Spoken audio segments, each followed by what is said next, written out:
সংখ্যালঘু তারা এখানে রাজত্ব করছে, তারা এখানের তাদের মহিলারা কোনো সময় নিরাপত্তাহীনতায় ভুগছে না, তারা বহাল তবিয়তে রয়েছে।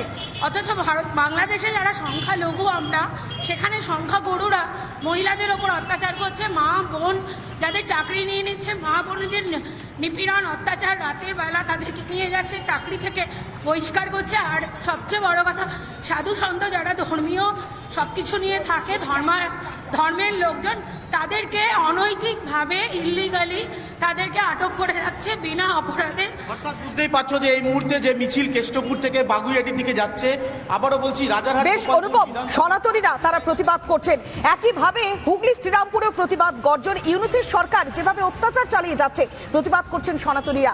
আমাদের প্রতিনিধি সুজিত রয়েছে আমাদের সঙ্গে। সুজিত, শ্রীরামপুরে প্রতিবাদের গর্জন কতখানি জোরালো হচ্ছে?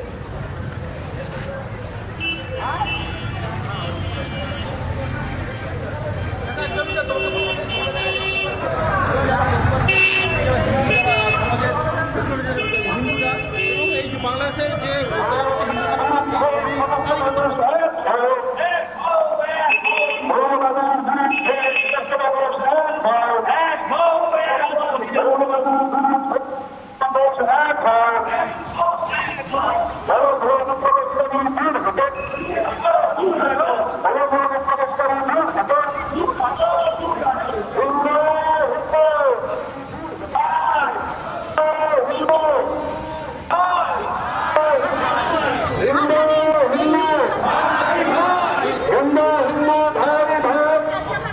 সুজিত, তুমি যে ছবি দেখাচ্ছ একেবারে পদ্মা পাড়ের গর্জন, এবার গঙ্গা পাড়ে বিভিন্ন জায়গাতে চলছে প্রতিবাদ গর্জন।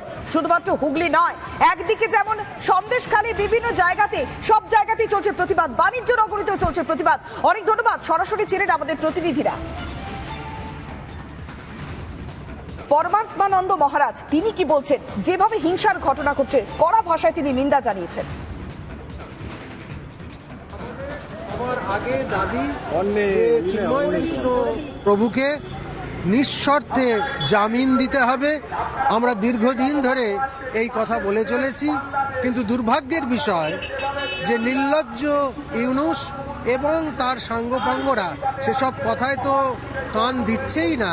এমনকি আজকে আরো দুটো ধারা লাগু করা হয়েছে, যে দুটো ধারা জামিনযোগ্য অপরাধের মধ্যে পড়ে।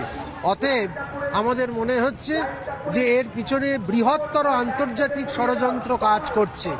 এমনিতেও ইউনূস হচ্ছে পুতুল সরকার, তাকে তৈরি করা হয়েছে সারা বিশ্বে অশান্তি সৃষ্টির জন্য এবং এই এশিয়া উপমহাদেশে যাতে করে ভারতবর্ষের মধ্যে একটা অস্থিরতা সৃষ্টি করা যায়।